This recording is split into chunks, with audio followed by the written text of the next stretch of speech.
Howdy and welcome to Daily Miles. Do me a solid, smash that like button down below. It really does help out the channel. And while you're down there, please hit the subscribe button for more content. On today's agenda, not going anywhere, but catching you up a little bit. Believe it or not, I have finished Chapter 4, Section 10. And there was much rejoicing. All done. Needs a little bit of reformatting, which is what I do anyways, right before I shoot anyways. So the plots are it's all done. I'm not going anywhere with it. I'm not gonna, it's all done. Okay, so Chapter 4, all done. Now there's just one little tiny problem. Where am I going to shoot this goddamn thing? I haven't the fuckiest clue where I'm going to shoot this goddamn thing yet. I take that back. I do know that I want to shoot in the redwoods. That's a given at this point. And I've already decided that if things work out, that I'm going to shoot in the redwood forest because it's getting gorgeous. I mean, just look at this shot of the redwood forest. It's like, how could you not want to shoot there? So I'm going to go shoot there. There's just one little tiny problem. Parking. There is no place to park anywhere near there for a 40-mile radius unless, there's always an unless you want to pay them like $30 or $40 a night. As you well know, I don't have $30 or $40 a night. So that's like $120. I need that money for gas. And even if I had it, I'd need it for gas. So not so much with that idea.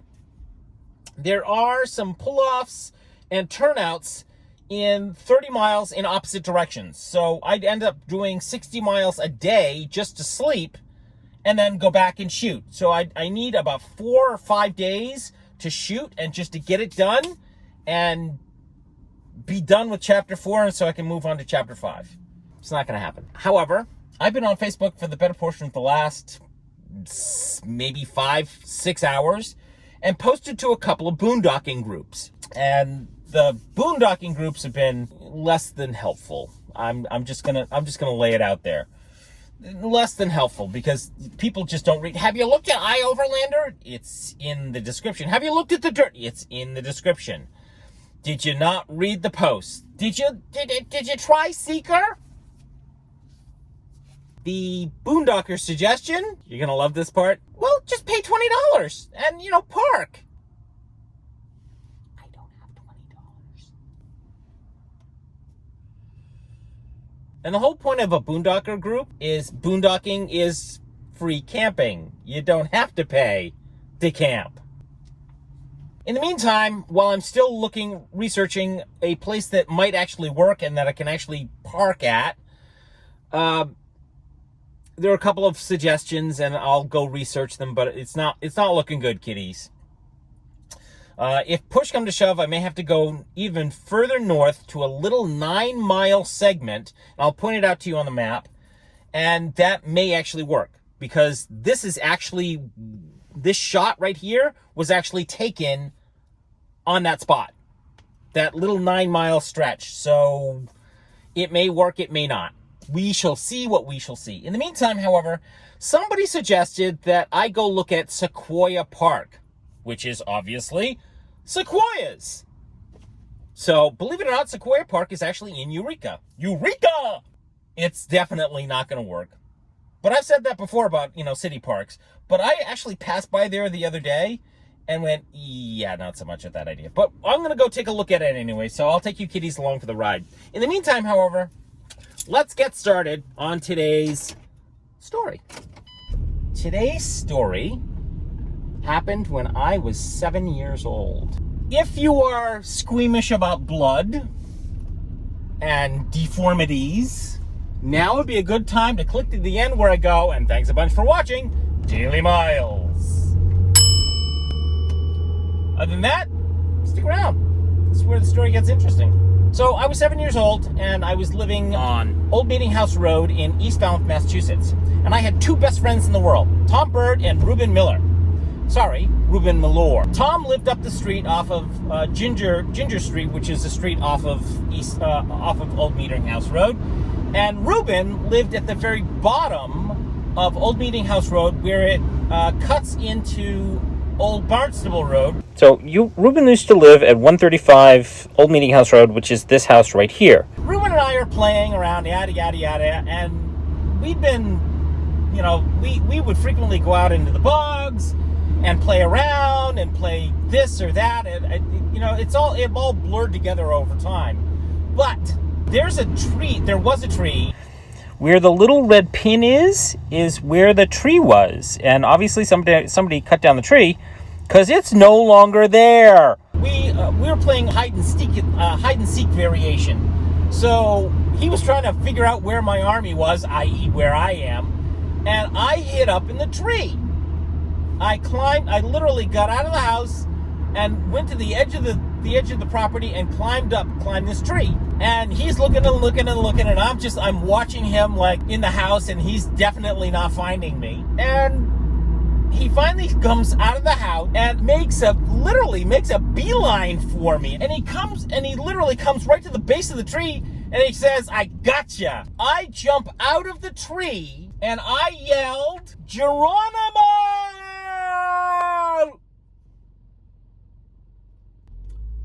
I severed my tongue.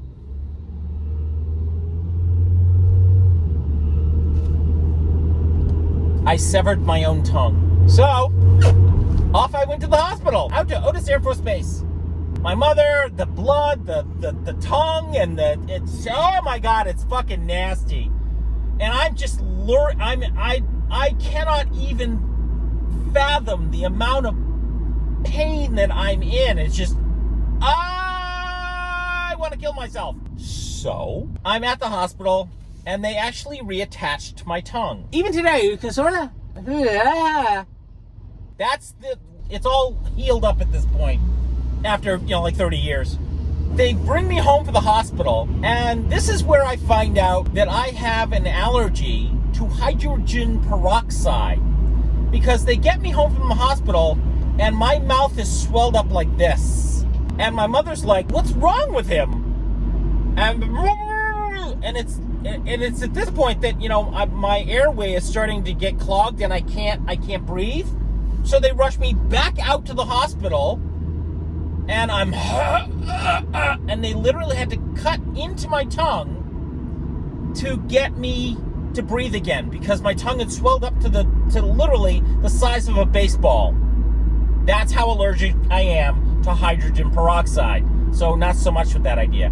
It took them about an hour and a half to figure out that I had an allergy to hydrogen peroxide that nobody knew about. So they put me on God knows what else, some painkillers, and the next day, they brought me home, and the next day, yada yada yada, I was a happy camper that I didn't, that my tongue wasn't swelling up to the size of a friggin' baseball. Yippee yahoo! So I got home, and all is well. I'm on painkillers. I don't know if it was Vicodin or something, but I was definitely on some high-profile drugs at that point. Yeah. And when the drugs finally wore off, I could feel my tongue again, but it was still very, very swollen from all the stitches. And I couldn't, okay, that's not working for me.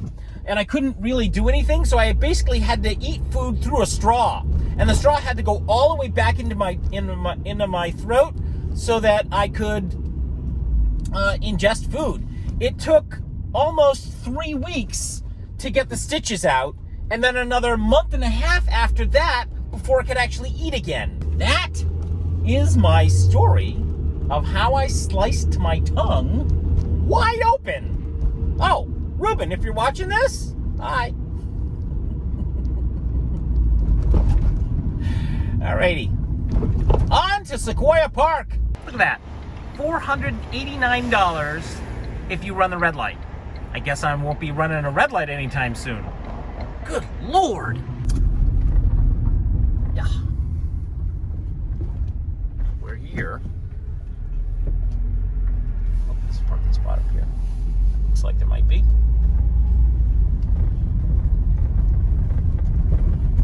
Right there. Like when the plan comes together.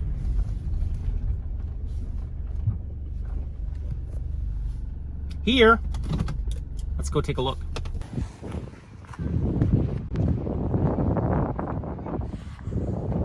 A giant sequoia. Good Lord. Wow. Holy Jesus. These are beautiful. Wow. You know what? You're gonna love this part. This might actually work.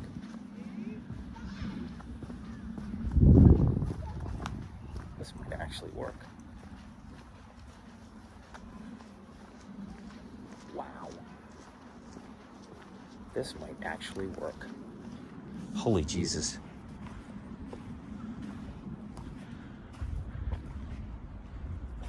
This might actually work. This is kind of what I wanted. But this is doable. It's a little too windy in here, a little too exposed, and you can hear the road. But this might actually work. It's, there is one tiny little sniggle to this, to using, if I were to use this. That tiny little sniggle is that, oh wow, check this out. You're gonna love this. Look at this. Let's see if I can get close enough so you can actually see it. Oh wow, that would be cool. Can you see it? Look at that. Oh wow, that's bitchin'. Cool. All right, so the only problem with using this spot or using this is it's right next to the zoo. So maybe not, but this is doable. This is workable.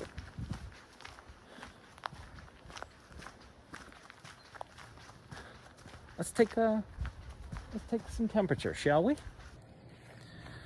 Amelia's Stories, Chapter 4, Section 1, Amelia's Love Life. Well, the visual looks nice. That's what I had in mind. There's a couple of visual problems, but I can work with those. There is an auditory problem. I'll shut up so you can hear it.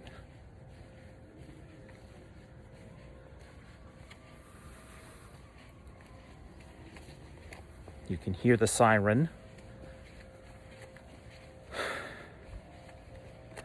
And you can probably hear that whine. Fuck. That's a disqualifier, kiddies. 15 minutes later. Well, apparently somebody's cutting something way back over there. But this looks like it might actually work. Look at that. It's moderately quiet in here. You can't hear the road. And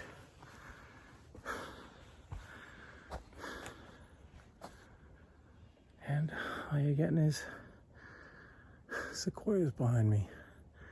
Those things.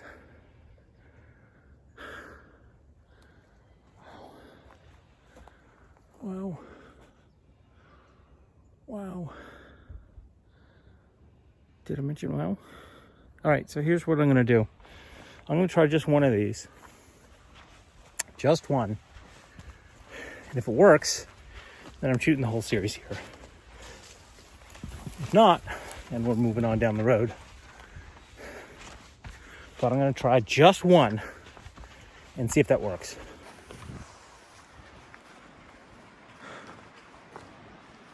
Listen to the sound of that wind.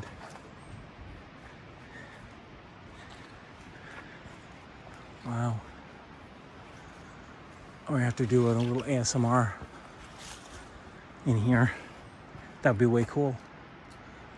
Alrighty, kitties, I think that is enough yapping from me today. But before I let you go, we have to do today's patron acknowledgement. And today's patron acknowledgement is Ted. Ted I've known since, good Lord, 7th grade, is that right, Ted? Ted I've known since, I think, 7th grade. And then I didn't interact with him a whole lot. He was one of those cool, geeky kids, incredibly brilliant and incredibly connected to all the cool people. So he was cool and geeky at the same time. Oh my God, he was just one of those crazy, brilliant kids. Anyways, lost track of him until high school. And then high school, we ended up playing in Woods Hole at the Mud Bowl, if you remember those. I don't think I've ever been so covered in mud in all my life. Mud bowl, football. So imagine, 20 or 30 teens all trying to get after a football in like 6 inches of mud. Loads of fun. No, actually, seriously, it was loads of fun. And then a few beers afterwards. Shh, didn't say anything. You didn't hear anything from me. Anyways, and then lost track of him again until about a year ago. He contacted me on Facebook and wanted to support the channel. And all I have to say is thank you very much, sir, for your patronage. Without it, I pretty much wouldn't be here. And thank you very much for your support. Alrighty, kitties. That is what I got going on today. Thanks a bunch for watching. I appreciate all of my patrons and those people that are clicking likes and subscribing to the channel. Alrighty, now I'm gonna go edit this stuff and put it together. Have yourselves a great day, and I look forward to seeing you in the next Daily Miles. Bye.